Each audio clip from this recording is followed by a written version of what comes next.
son una manera fantástica para entender quiénes somos, ¿no?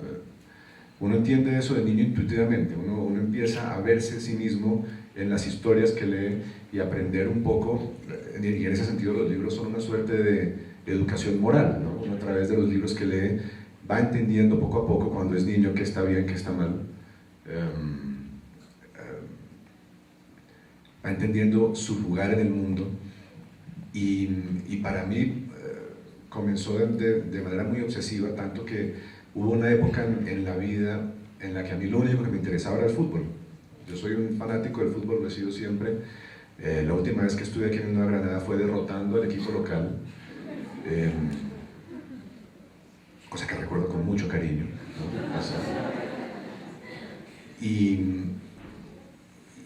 Y incluso en esa época en que lo único que me interesaba era el fútbol, yo también entendía el fútbol, aparte por supuesto de practicarlo, también lo entendía a través de los libros,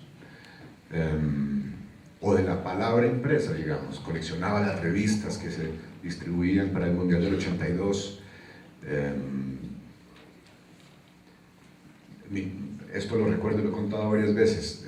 Cuando yo tenía 9 años y estaba a punto de empezar el Mundial del 82, mi papá se fijó en esto, se fijó en que si a mí lo único que me interesaba era el fútbol, entonces una manera de cultivar mi interés por otras cosas, por las palabras, por los idiomas, era pagarme para que tradujera una biografía para niños de Pelé, ¿no?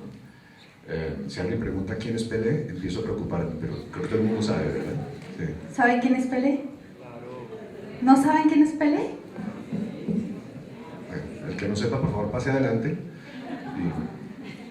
Bueno, me paga mi papá para que traduzca una biografía para niños de Pelé, del inglés al español, y entonces se las arregla para pues, estimular mi interés por el idioma, por los idiomas, por las palabras, al mismo tiempo que yo estoy haciendo lo que más me interesa, que es aprender de fútbol y de cosas relacionadas con el fútbol, ¿no?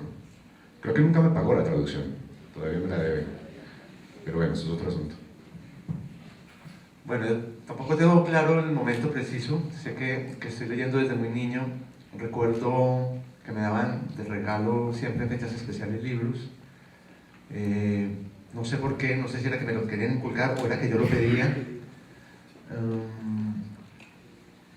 o tal vez, y aquí entra la anécdota que anunció Alma, si era para esconderme de las mujeres. Es que una cosa muy difícil es ser único hombre en una familia donde predominan las mujeres. Tener 3 hermanas paisas, ustedes no se imaginan lo que es eso. Eso es una locura, un manicomio. 3 secadores de pelo sonando prácticamente al mismo tiempo. 3 emisoras diferentes en cada cuarto. Bueno, eso era un manicomio. Y era muy normal yo llegar a mi casa y que cada uno hubiera llegado con 3 amigas y encontrar a mi mamá con amigas. Entonces fácilmente podía encontrar 20 mujeres en mi casa en un momento dado, y el refugio perfecto pues era encerrarme a leer. No leías Mujercitas, ¿verdad? No, de hecho todavía no lo he leído. Eso es una tarea pendiente. Creo que me va a tocar ahora porque tengo una hija pequeña y ya está coqueteando la historia. Pero, y ahora que mencionabas el fútbol, creo que también estaba cayendo en cuenta que fue un refugio también para protegerme del fútbol. A mí, curiosamente, no me gusta el fútbol, no sé por qué, no entiendo, pero yo veo eso y no siento nada, no me palpita nada, no se me altera la circulación, nada pasa. Entonces digo, si nada pasa, ¿qué estoy haciendo yo aquí? Pues me cuentan el resultado en 90 minutos y listo. Entonces también, cuando hay mundiales, pues es la época que yo más leo, porque todo el mundo está por allá. Cuando no gritan puedo leer un rato y me refugio mucho en la lectura. Bien, y de la misma forma que ya lo hicieron con la lectura, ¿recuerdan un escrito, el primer escrito, mejor dicho, el escrito primigenio de ustedes?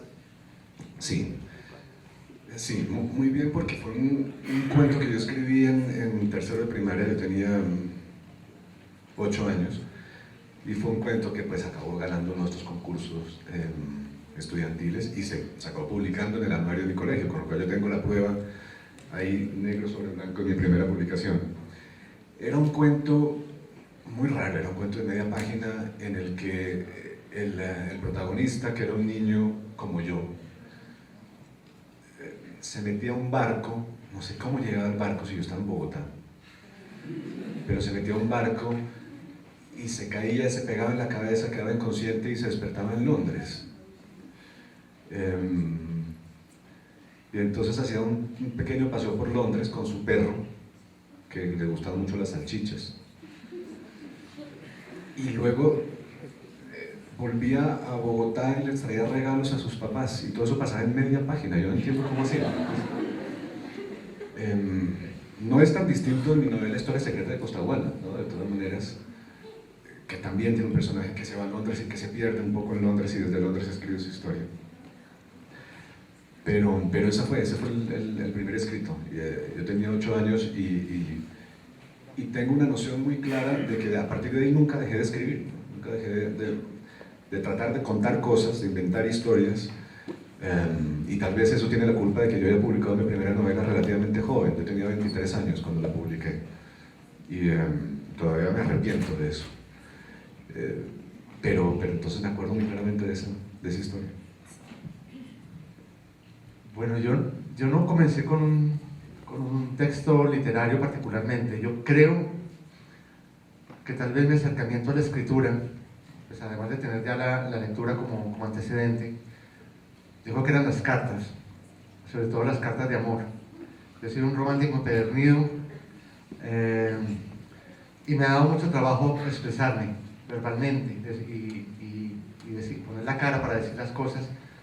Y en esa época pues no había ni celulares ni correo electrónico, entonces en esas situaciones de despecho y de soledad yo lo que me ponía era escribir cartas de muchas páginas y las dejaba siempre en las porterías donde vivían las interesadas, las que me interesaban, pero eran de verdad cartas que podían llegar a las 30 páginas y casi todas eran quejas, por supuesto.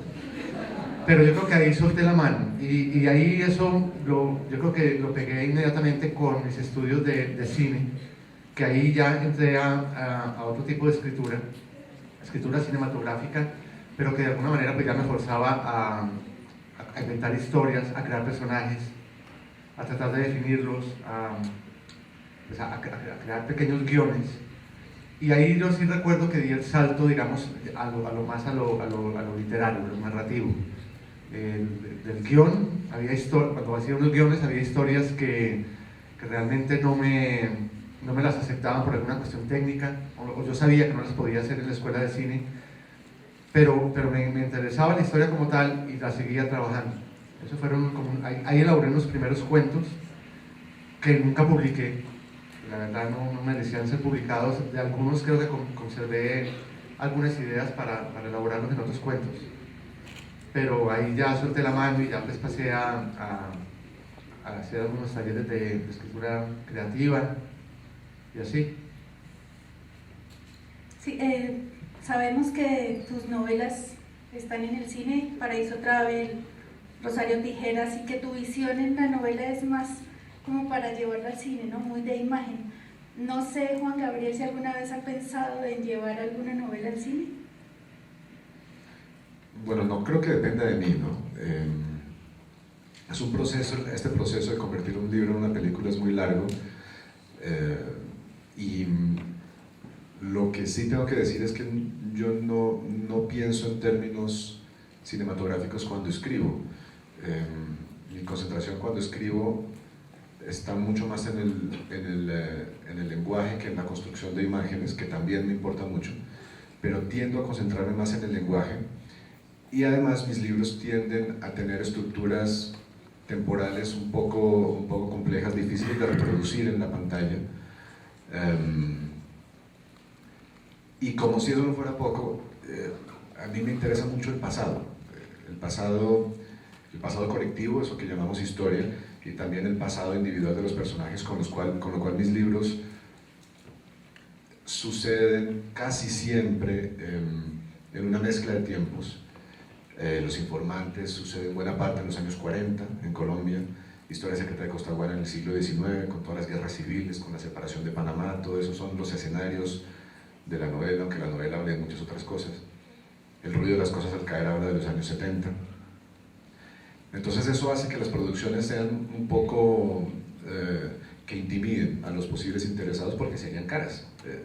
Yo soy muy amigo de Sergio Cabrera, el director de cine, que me dice todo el tiempo cuándo le gustaría filmar Historia Secreta de Costaguana, pero es que esa película puede costar 10 veces lo que le cuesta a él una película que sucede en el presente, ¿no? Porque hay barcos, porque hay guerras, ¿no? Entonces, el cine depende de esas minucias, ¿no? A un productor lo puede le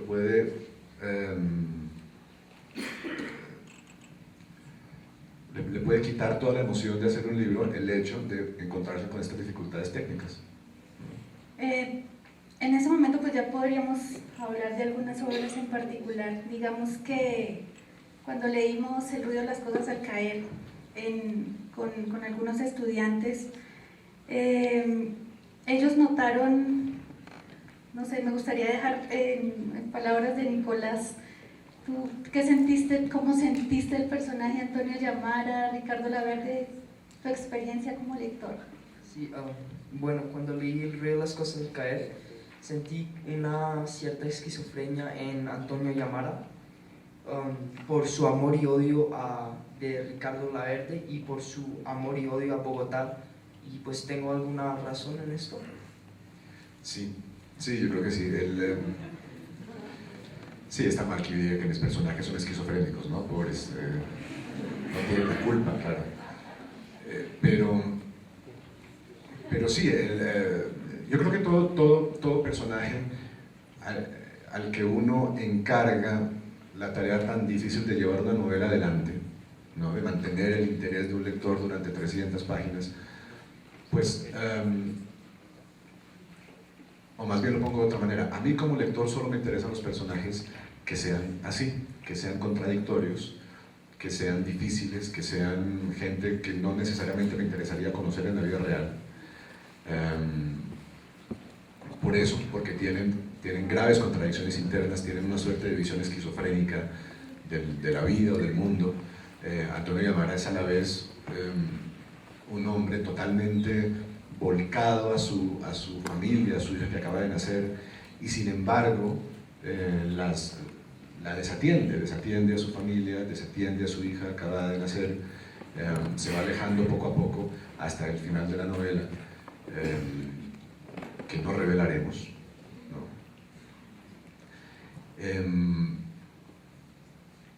Es un tipo que a la vez siente una especie de fascinación morbosa por Bogotá. Está mencionando todo el tiempo sus espacios favoritos, ¿no? La Casa Poesía Silva, el centro, la Candelaria, todo esto. Y al mismo tiempo tiene una relación de hostilidad y casi que de odio con la ciudad, porque es una ciudad donde le han pasado cosas graves y hay espacios de la ciudad que él asocia con traumas. Entonces sí, es una relación contradictoria, difícil, pero estos son los personajes que a mí me interesan, estos son los personajes que son para mí capaces de mantener mi atención como lector y por lo tanto trato de construirlos también para encargarles que cuenten mis novelas. Y en el caso de Jorge Franco, volviendo a las mujeres, notamos el peso tan fuerte que hay en el personaje femenino como tal, ¿no? Reina, la misma Rosario, las mujeres de Maldito Amor, de los cuentos de Maldito Amor, Eva, no sé, el personaje femenino en tu caso es bastante fuerte. Bueno, pues ya les conté mi historia familiar, lo complicado y también lo fascinante, porque de verdad, luego ya mirándolo en retrospectiva, pues uno ve el privilegio que tuve de haber crecido en una casa con un ambiente femenino. Pero de todas maneras yo siempre he creído mucho que en la fortaleza de la mujer colombiana. Yo creo que la misma historia nuestra ha llevado a que la mujer adquiera unos rasgos fuertes en su comportamiento, motivada pues por todas las circunstancias, sobre todo de violencia en nuestro país. Yo recuerdo con mucho cariño la imagen de mi abuela, por ejemplo. Mi abuela era una mujer que le tocó la violencia, vivir muy fuerte la violencia de los años 50, la previa de los años 50, la violencia política, y mi abuelo tuvo que huir, y ella tuvo que ser pues cabeza de familia, era una mujer que dormía con un revólver debajo de su almohada porque estaba amenazada, y así tuvo que sacar durante un tiempo muy largo a sacar adelante a sus hijos.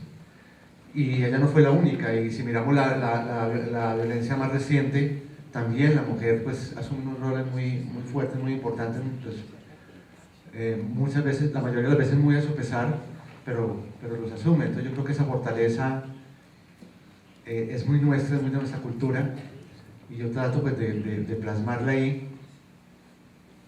Aunque en esta nueva novela que voy a publicar ahí quise hacer un ejercicio meramente literario, y era bajarle un poco el tono, la participación, esas ganas de las mujeres de mis historias de robarse las riendas, de llevar las riendas de la historia, y le doy más protagonismo a los personajes masculinos.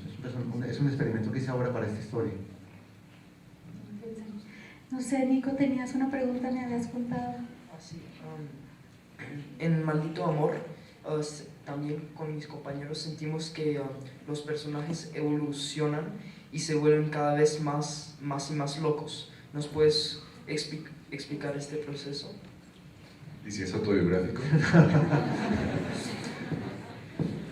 Con Maldito Amor lo que hice fue también como un poco experimental, ¿no? Como querer mostrar las diferentes posibilidades del amor, diferentes facetas. No llegué a todas, porque el amor pues tiene muchas formas de darse, de representarse, pero lo que pasa es que es un sentimiento que a mí me ha llamado mucho la atención siempre, porque primero que todo porque yo siento que es como el único sentimiento que realmente va cambiando, va a la parte de la cultura. Es muy diferente el amor en la época de los griegos, que lo consideraban como algo que le tiró por allá, se lo tiró un dios desde arriba para castigarlo, para premiarlo, a como se percibe hoy en día. Y fue muy distinto en la época medieval, entonces es algo que realmente ha ido cambiando. A diferencia, digamos, de otros sentimientos que siguen siendo muy básicos, muy puros desde sus comienzos, ¿no? Yo creo que el odio poco ha cambiado, ¿no? El odio sigue manteniéndose muy con sus propias raíces, ¿no? Muy fiel a sus orígenes.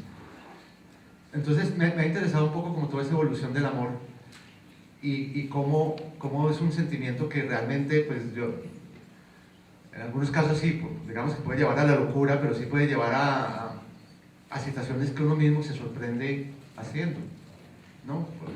Cuando está uno en una situación de esas. Eso fue lo que traté yo de plantear, personajes en situaciones complicadas, acorralados por ese sentimiento, por el amor. Algunos de ellos porque le falta, unos porque les sobra, unos porque no saben qué hacer con él, cómo interpretarlo. Y ahí hay diferentes experimentos, lo llamo yo, porque era como tanteando un poco cómo era el amor infantil, el amor entre los viejos, el amor entre personas del mismo sexo, el amor por el que se pagan, comillas, y así. Y hablando de la familia, en el caso de Juan Gabriel, en mi lectura personal, por ejemplo, he notado muy fuerte la presencia del padre. Es decir, en Historia Secreta de Costaguana, prácticamente el personaje principal es el padre. El padre también toma un papel importante en el ruido de las cosas al caer. Y en Los Informantes, que es el libro que ahorita estoy terminando, también. Sí, yo creo que el padre es la figura clave en Los Informantes y en Historia Secreta de Costaguana, que son dos novelas narradas por hijos que de alguna manera buscan a su padre, ¿no? En Los Informantes es una novela narrada por un periodista en los años 90, que empieza a investigar en la vida de su padre, porque en la vida de su padre hay un secreto, hay un misterio relacionado con algo que ocurrió en Colombia en los años 40, y entonces el narrador tiene que investigar cuál es ese secreto, cuál es ese misterio en la vida de su padre. En Historia Secreta de Costaguana, el narrador es un hombre que va literal y físicamente a buscar a su padre, que se ha ido cuando él era un niño. Se va a buscarlo y lo encuentra en la Panamá del siglo XIX, pero en el ruido de las cosas al caer, para mí ya cambia la cosa, no es... Creo que los personajes, los protagonistas en el ruido de las cosas al caer son los hijos, ¿no? Es decir, más bien quien hace la búsqueda ya no es el hijo que busca al padre, sino es el padre que de alguna manera busca a sus hijos, en cuanto que la novela la cuenta un hombre que tiene a su primer hijo, su primera hija, y que después sufre en un tiroteo sufre una herida, eso le cambia la vida, y parte de su problema es tratar de descubrir cuál es este país nuestro, cuál es este país Colombia, qué fue lo que le pasó a Colombia como consecuencia del tráfico de drogas, en qué momento comenzó el tráfico de drogas, para de alguna manera averiguar qué país le está dejando a sus hijos, ¿no? A su hija. Yo creo que la presencia del padre en las dos primeras novelas tiene mucho que ver con el hecho de que sean novelas sobre el pasado, novelas sobre la historia colombiana, la historia de la Segunda Guerra, como vivimos la Segunda Guerra aquí en Colombia, bueno, yo no, pero pues como he averiguado que la vivieron, la Segunda Guerra, y el siglo XIX en la otra novela. Entonces, al ser dos novelas sobre un hombre que investiga en el pasado, pues la manera más natural de poner de contar ese conflicto era contando un conflicto entre un hijo y un padre. Entre los padres y los hijos hay un conflicto eterno, que es además gran tema de la literatura, ¿no? Desde no sé, Edipo Rey. El conflicto entre el padre y el hijo está muy presente. En este caso, claro, es un conflicto histórico, porque los hijos siempre les vamos a reprochar a nuestros padres el mundo que nos han dejado. Siempre les vamos a decir, bueno, pero a ver, ¿qué clase de cosa es esta que nos dejaron? Y los padres siempre nos van a reprochar a los hijos lo que hemos hecho con su herencia, ¿no? Cómo la hemos desperdiciado, cómo la hemos dañado, cómo todo tiempo pasado fue mejor, ¿no? Los jóvenes de hoy en día y toda esa carrera, ¿no? Sí. En este momento, pues tendríamos como un ratico para el público, para que nos hagan unas cuantas preguntas, por favor. ¿Quién quisiera interactuar con nuestros invitados?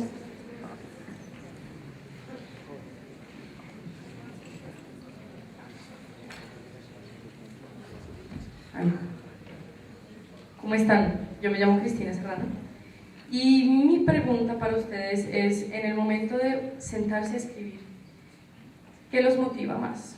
¿Es una cuestión de expresión? ¿Ustedes creen que necesitan plasmar cierta historia y eso los motiva? ¿O por ejemplo, las posibilidades estéticas que pueden llegar a tener con las letras? Quisiera saber cuál es su motivación y si esa motivación va cambiando con la carrera y con el tiempo como escritor.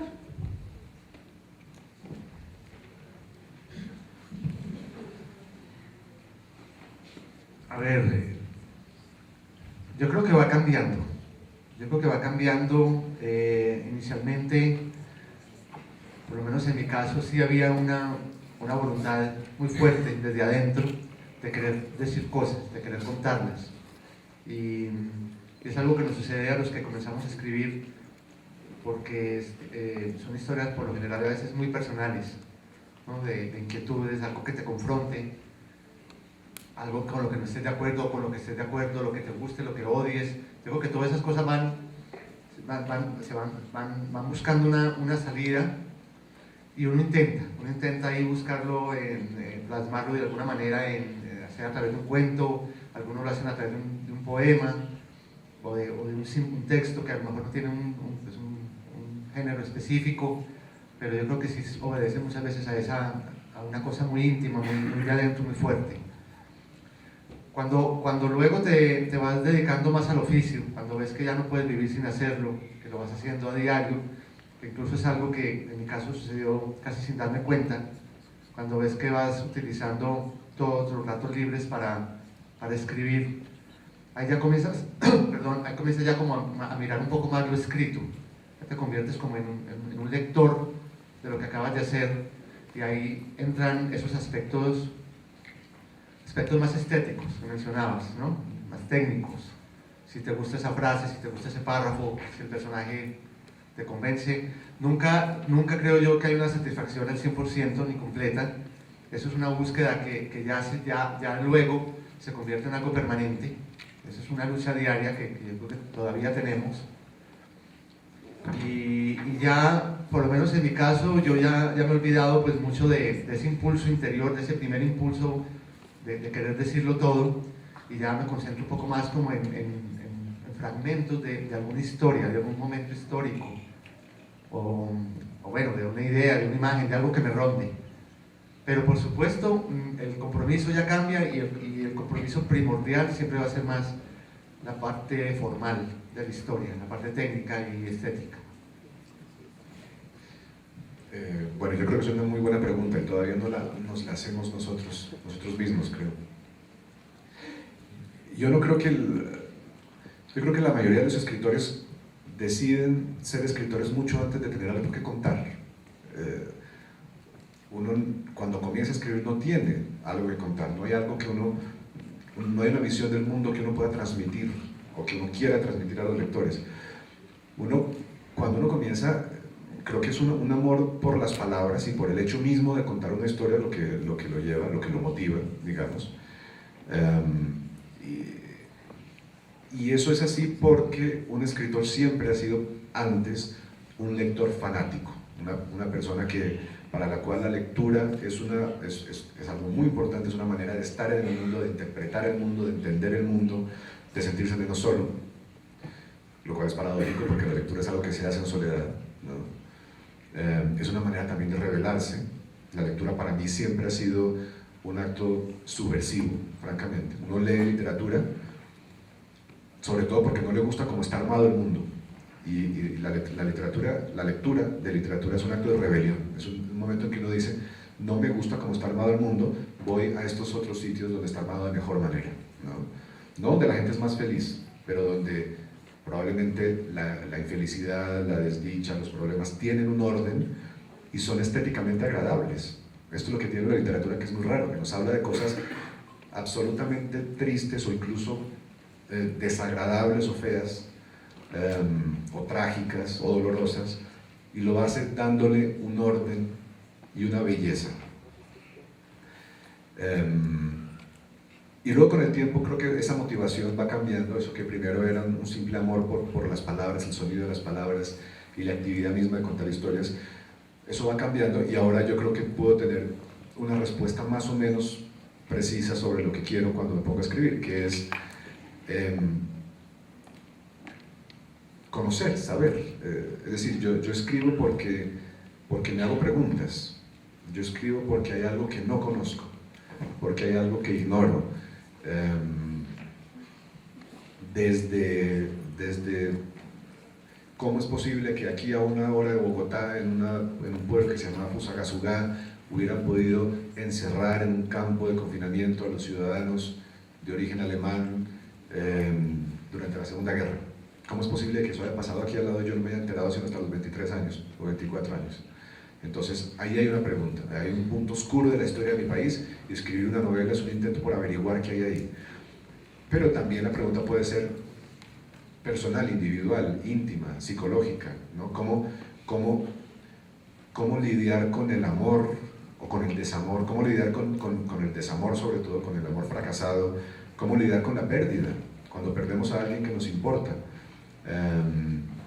¿Cómo lidiar con la soledad? ¿Cómo lidiar con la insatisfacción desde cualquier punto de vista? Entonces, para eso también escribe uno. Uno escribe también para explorar a través de los personajes cómo hacemos eso. ¿Cómo ser seres humanos? Que es muy difícil, ¿no? No hay nada más difícil que esa pregunta, ¿cómo vivir? O cómo vivir bien. Bien desde un punto de vista moral, ¿no? Es terriblemente difícil. Yo creo que uno escribe también para eso, para averiguar cómo se hace eso. Entonces la literatura es una manera de hacer preguntas. Lo curioso es que un escritor ruso que a mí me gusta mucho, Anton Chekhov, decía que la buena literatura no da respuestas, sino encuentra las preguntas más interesantes, ¿no? La buena literatura nos respeta como lectores, no nos impone un solo punto de vista, no nos impone una sola respuesta, no nos dice el mundo es blanco y negro, nos dice justamente el mundo es complicado, el mundo es gris, usted tiene que encontrar respuestas por su cuenta, y uno escribe para eso también. A diferencia de la autoayuda. O de Pablo Coelho. Bueno, es una redundancia. Al escuchar sus respuestas, soy Paula, formamos parte de un grupo de profesores del colegio donde tenemos un club de lectura y acabamos de terminar su libro de las reputaciones. Con relación a la que usted acaba de mencionar, me surge la duda si de alguna manera está implícita dentro de la lectura del libro de las reputaciones algo con referencia a la censura.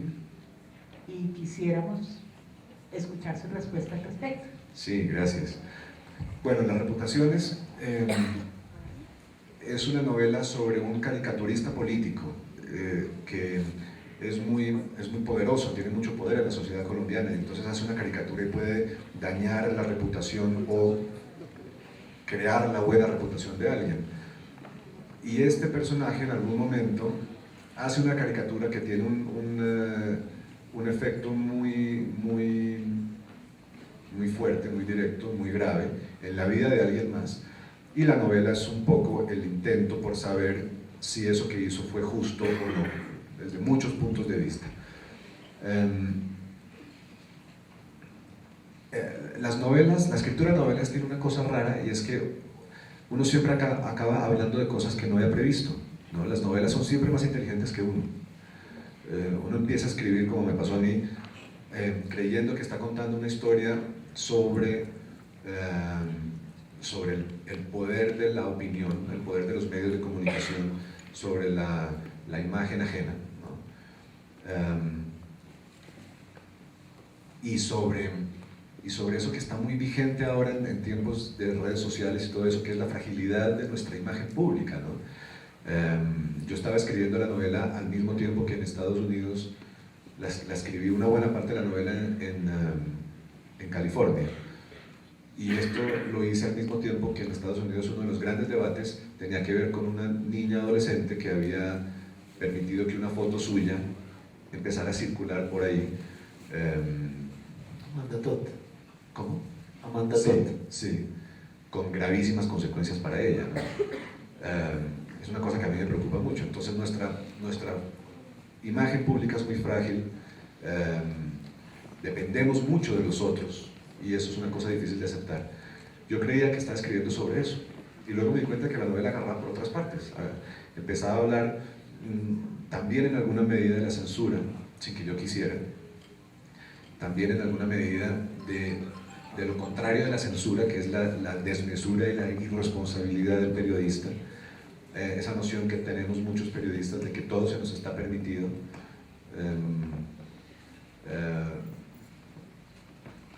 Y luego la novela empezó a hablar de la memoria, que es un tema que a mí me interesa muchísimo, cómo nuestra memoria, creemos que podemos confiar en nuestra memoria, y en realidad nuestra memoria nos engaña constantemente. Creemos haber visto lo que no vimos,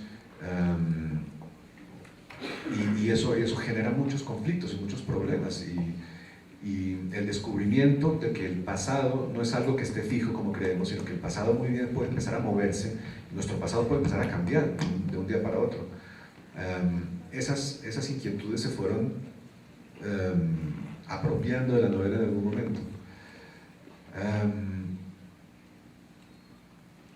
En medio de todo esto creo que hay una respuesta a su pregunta, pero no estoy muy seguro cuál es.